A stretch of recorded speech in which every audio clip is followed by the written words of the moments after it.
भगवान शिव के 5 छुपे रहस्य जिसे दुनिया आज तक नहीं जानती। तो अनिरुद्धाचार्य जी महाराज क्या बताते हैं, आइए जानते हैं।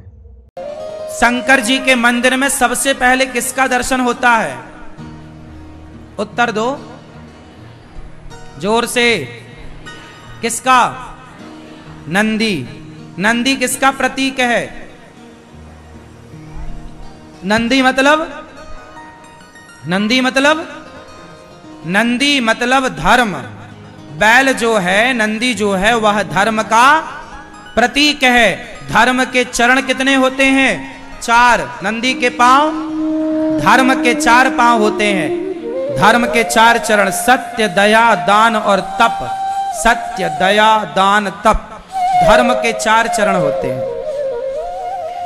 जो सत्य, दया, सत्य के राह पर है, दया के राह पर है, दान और तपस्वी है, वो धर्मात्मा है। जिसके अंदर सत्य नहीं, दया नहीं, दान नहीं, तप नहीं, वो धर्मात्मा नहीं हो सकता।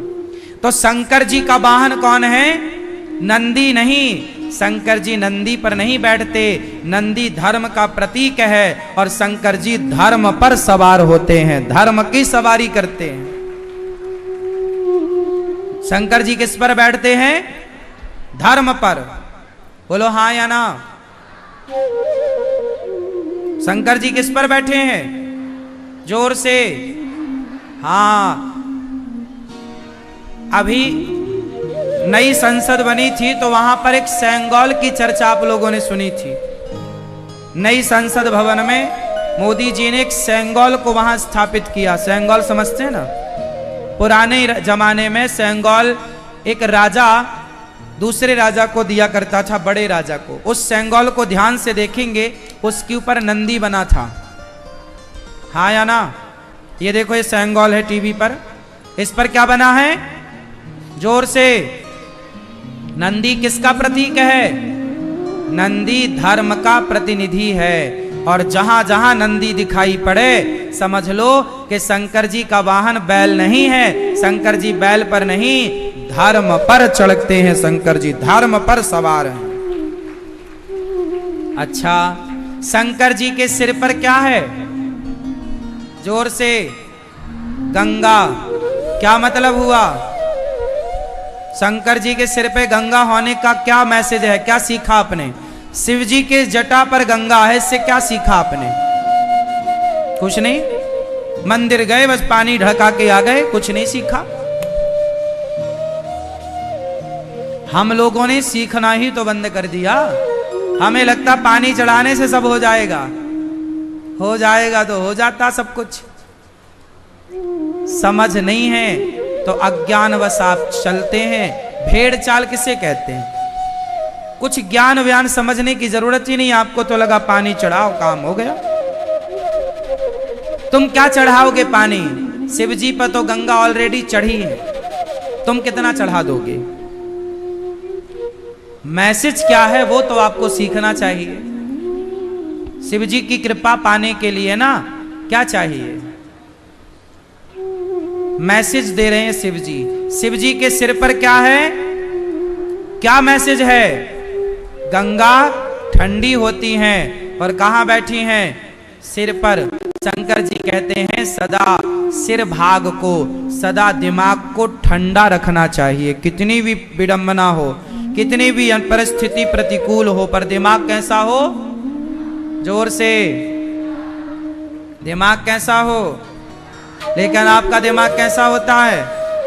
और पानी चढ़ा रही हो शंकर जी के ऊपर और दिमाग इतना गर्म है, सास को पानी नहीं पिला रही हो, पति की सेवा नहीं, पति परेशान है, आप भी परेशान हो, दिमाग बिल्कुल हीटर की तरह जल रहा है और शंकर जी पे पानी चढ़ा रहे हैं।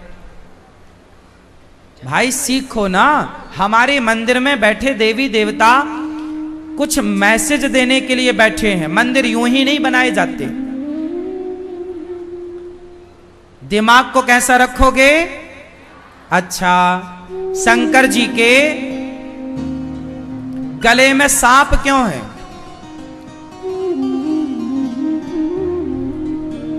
आप बताओ, शंकर जी के गले में सांप क्यों है? क्यों सर्पों की माला?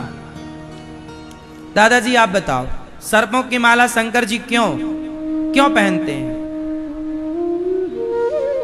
ये भैया बताओ, चश्मा वाले बेटा बताओ, शंकर जी सर्पों की माला क्यों धारण करते हैं? नहीं, मंदिर जाते हो, खूब देखते हो, मैसेज नहीं लिया, सीख नहीं ली। सर्पों की माला गले में इसलिए क्योंकि सांप जो है वो काल का प्रतीक है। शंकर जी, सांप किसका प्रतीक है? कहीं सांप दिख जाए तो समझ लो मृत्यु दिख गई। सांप मतलब काल, सांप मतलब काल, इसलिए शंकर जी का नाम है कालों के काल महाकाल।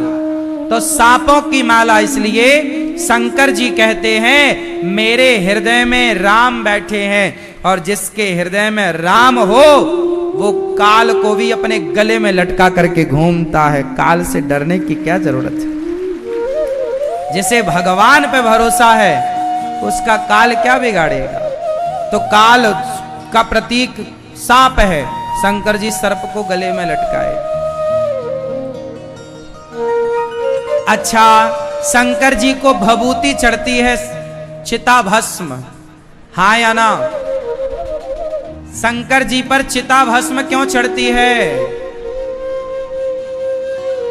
मैया बताओगी मेरी माँ? बताओ, शंकर जी पर चिता भस्म क्यों चढ़ती है? बताओ, खड़ी होके बताओगी, चलो बताओ। नहीं बताओगी तो बैठ जाओ। शंकर जी पर चिता भस्म चढ़ती है, आप लोग भी भस्म आरती देखते होंगे, सुनते होंगे। क्यों चढ़ती है भाई साहब ये भस्म? समाज को मैसेज दे रहे हैं शंकर जी, ए दुनिया वालों, कितना भी तुम घमंड कर लो, कितनी भी दौलत जोड़ लो, लेकिन एक दिन ऐसी राख बन जाओगे। ये राख देख रहे हो, भस्म, क्या बन जाओगे? तुम्हारी ही राख तुम्हें इसलिए दिखाई जाती है, भस्म की आरती इसलिए होती है। दुनिया देख लो, एक दिन ऐसे राख बन जाओगे। घमंड किस बात का है? तुम्हारे अभिमान को समाप्त करने के लिए शिव जी भस्म चढ़ाते हैं, भस्म स्वीकार करते हैं। समाज को मैसेज दे रहे हैं कि तुम मुट्ठी भर राख आज नहीं तो कल, कल नहीं परसों बनोगे। क्यों जी, आप में से कितने लोग एक दिन राख बन जाएंगे? बनोगे? शंकर जी क्या सिखा रहे हैं? घमंड ना करना, अच्छे से रहना। राज राजे रहे ना वो रानी रही, ना बुढ़ापा रहा ना जवानी रही, वस्तु हर एक आनी व जानी रही, अंत में लखपति को ना धेला जुड़ा, हंस जब भी उड़ा तो अकेला उड़ा। घमंड किसका? रावण जैसों का घमंड नहीं चला सब। शंकर जी भस्म रमाते हैं ताकि आपको कभी अभिमान ना आए। लेकिन आज जरा जरा बात में आप शिव जी को जल रोज चढ़ाते हो। तुम्हारे घर पे शंकर जी हैं और तुम अभिमान करते हो।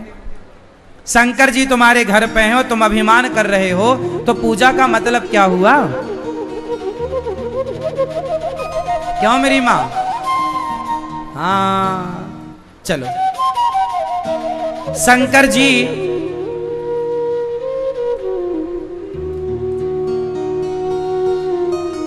हमेशा जहां जाते हैं ना, नंदी पर सवार होकर जाते हैं। मतलब जहां जाते हैं धर्म पर आरूढ़ होकर जाते। धर्म पर जहां जाओ धर्म के साथ, जहां जाते हैं शंकर जी नंदी के साथ जाते। जहां जाओ धर्म के साथ जाओ, धर्म को छोड़कर मत जाओ। अब शंकर जी के पुत्र पर चलते हैं, गणेश जी। बताओ गणेश जी का पेट बड़ा क्यों है? ये चश्मा वाली मैया बताएं, गणेश जी का पेट बड़ा क्यों? गणेश जी का पेट बड़ा इसलिए है, गणेश जी मैसेज दे रहे हैं समाज की, परिवार की दो चार बातों को पचाना सीखो। अपने पेट में ही रखा करो बातों को जो तुम उगल देते हो। अच्छा, गणेश जी के कान छोटे छोटे हैं कि बड़े बड़े? कान कैसे हो? बड़े बड़े, मतलब ज्यादा सुनने की आदत हो। अच्छा, गणेश जी का वाहन क्या हो, क्या है? अच्छा, गणेश जी का वजन कितना होगा लगभग? 80-90 किलो के होंगे। हाँ? और चूहा बेचारा जरा सा होता है। अब आप प्रश्न कर सकते हैं कि महाराज कोई चूहा के ऊपर ऐसे चढ़ जाए तो मर नहीं जाएगा? तो गणेश जी का चूहा तो मरा नहीं, क्योंकि वो सामान्य चूहा नहीं है, पहला। दूसरा, गणेश जी चूहे पर क्यों बैठते हैं, इसका उत्तर आप दो। गणेश जी चूहे पर क्यों सवार होते हैं? नहीं नहीं, हमसे कुछ ना पूछो महाराज, बस हमें बैठने दो, चुपचाप सोने दो। मैया पानी पी लो, अब बताओ गणेश जी चूहे पर क्यों बैठते हैं? पानी पी पी के बताओ। जल्दी बताओ, गणेश जी चूहे पर क्यों बैठते हैं? नहीं बताओगी मेरी माँ? गुस्सा हो क्या? ओ पीली मैया बताओ जल्दी, क्या डिस्कस हुआ पड़ोसन से? देखो पंचायत में लगी है मैया। पीली मैया बताओ, शंकर जी चूहा पर गणेश जी क्यों बैठते हैं?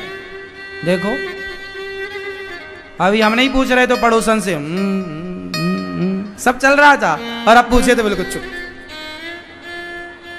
जहां कहा जा रहा बोलने का वहां चुप, और जहां नहीं बोलना चाहिए वहां सब चल रहा है।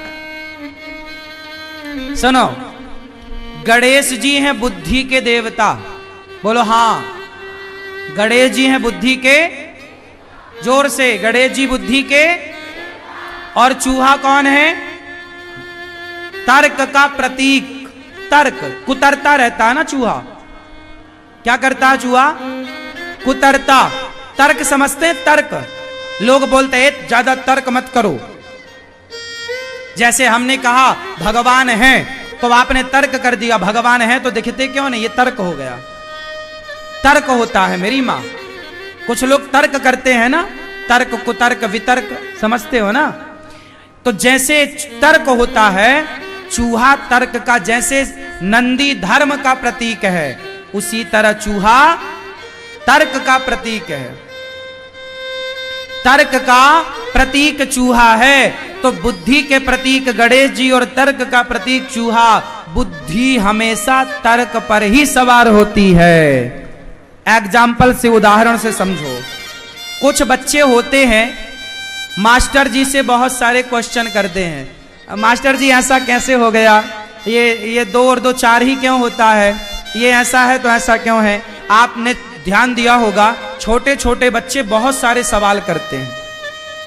क्या करते हैं वो तर्क करते हैं। मंदिर जाओगी तो बच्चा पूछेगा माँ ये कौन बैठे हैं? बोले भगवान।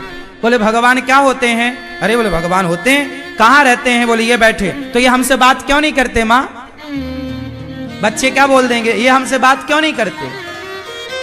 ये बच्चे क्या कर रहे हैं? तर्क कर रहे हैं। और आपको बच्चों के प्रश्न का, तर्क का उत्तर देना चाहिए, लेकिन आपके पास उत्तर होता नहीं, तो आप बच्चों को चुप करा देते हैं। और बच्चों को चुप कराने से जानते हो क्या होता है? बच्चों की जो बुद्धि विकसित हो रही थी, उस बुद्धि पर आपने ब्रेक लगा दिया।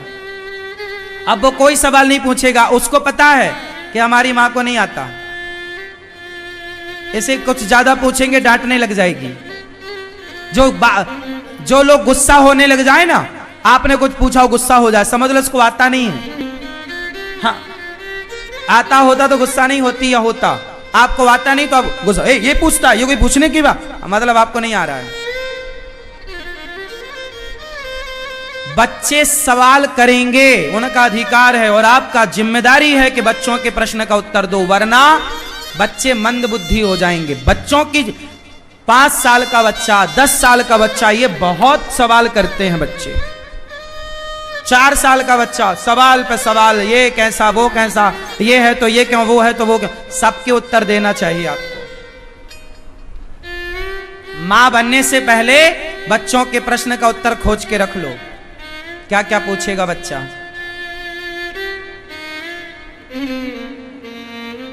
वो बच्चा जो पूछता है वही है तर्क। अच्छा एक बात बताओ, कुछ बच्चे होते हैं जो मास्टर जी से बहुत कुछ पूछते हैं, और कुछ बच्चे होते हैं नहीं पूछते। कौन सा बच्चा अच्छा होता है? जो मास्टर जी से बहुत सारी बातें पूछे, बहुत सारे प्रश्न करे, वो बच्चा अच्छा, या जो कुछ ना पूछे वो अच्छा? जोर से बोलो। जो पूछे, हाँ, जो पूछेगा समझ लो वो बुद्धिमान है, और जो नहीं पूछा, जैसा मास्टर जी ने पढ़ाया, पढ़ के आ गया, वो बुद्धू है, बुद्धू। वो कौन है? बुद्धू। जाके पीछे बैठा, चुपचाप आ गया, कोई मतलब नहीं। और जो बच्चा बुद्धिमान होगा, उसे जो समझ में नहीं आएगा वहीं खड़ा होकर प्रश्न कर लेगा। तो जो प्रश्न किया वही तर्क है। तो बुद्धि है गणेश जी और तर्क है चूहा। तो गणेश जी चूहे पर सवार हैं, मतलब बुद्धि हमेशा तर्क पर सवार होती, इसलिए गणेश जी तर्क पर। तो गणेश जी के चूहे पर सवार होने का मूल मंत्र ये है। मूल हमारे हिंदू धर्म में ये नहीं कि गणेश जी चूहे पर, नहीं, गणेश बुद्धि है और चूहा तर्क। तो बुद्धि चूहे पर सवार है। ये आध्यात्मिक विषय है, ये जानना पड़ेगा। हाँ, अब जैसे सरस्वती माता का वाहन क्या है बताओ भाई, आप बताओ, सरस्वती माता का वाहन क्या है? नहीं पता? लो, क्यों? ओ भैया, सरस्वती माता का वाहन क्या है? तुम स्कूल नहीं गए? आप स्कूल जाते समय तो मस्ती ज्यादा करते थे, बताओ।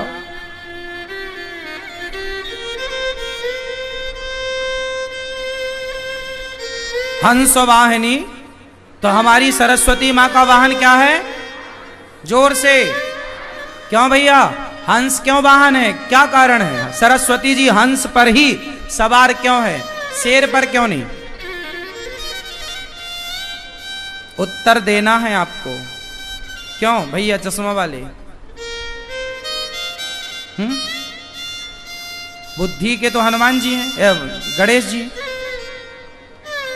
सरस्वती विद्या की माता है, सरस्वती विद्या की। अच्छा, और सवार किस पर है? हंस पर। क्यों? क्योंकि हंस का स्वभाव होता है कि दूध पी लेता है, और दूध और पानी को मिक्स करो तो दूध पानी मिक्स में से दूध निकाल लेता और पानी पानी छोड़ देता। हाँ या ना? हाँ या ना? तो विद्वान वही है, जैसे हंस ने दूध को ग्रहण कर लिया, पानी पानी छोड़ दिया, विद्वान वही बन सकता है जो सार को ग्रहण कर ले, बाकी असार तत्व को छोड़ दे। स्कूल में मास्टर क्या कर रहे हैं, बच्चे क्या कर रहे हैं, इस पर ध्यान ना देकर वो केवल अपनी पढ़ाई पर ध्यान दे, अपने विषय पर ध्यान दे। जो अपने विषय पर ध्यान देगा, अपनी पढ़ाई पर, मतलब सार पर ध्यान देगा, वो विद्वान बन जाएगा। और जो ये ध्यान दे रहा कि वो लड़की कहाँ जा रही है, वो लड़का कहाँ जा रहा है, मास्टर जी कितने बजे आ रहे हैं, क्यों आ रहे हैं, कहाँ गए, जो जमाने पर ध्यान दे वो बच्चा पढ़ ना पाएगा। आप अपने पर ध्यान दो, सार को गही लहे। हंस सार को बोलो ग्रहण करता है, और असार तत्व को, सार को ग्रहण करता और असार तत्व को। जोर से। मैया 4 दिन हो गए आज, तुम बोल नहीं रही हो मेरी माँ। सास ने पढ़ा के भेजा है क्या कि बोलना मत?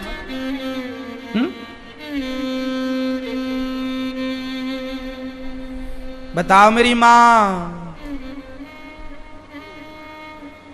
आप बताओ।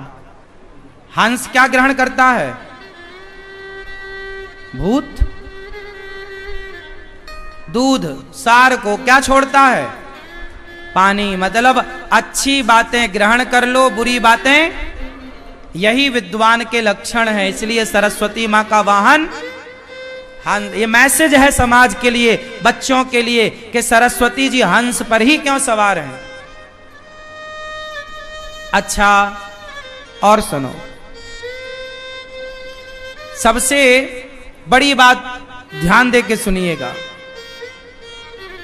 लक्ष्मी जी का वाहन क्या है? बोलो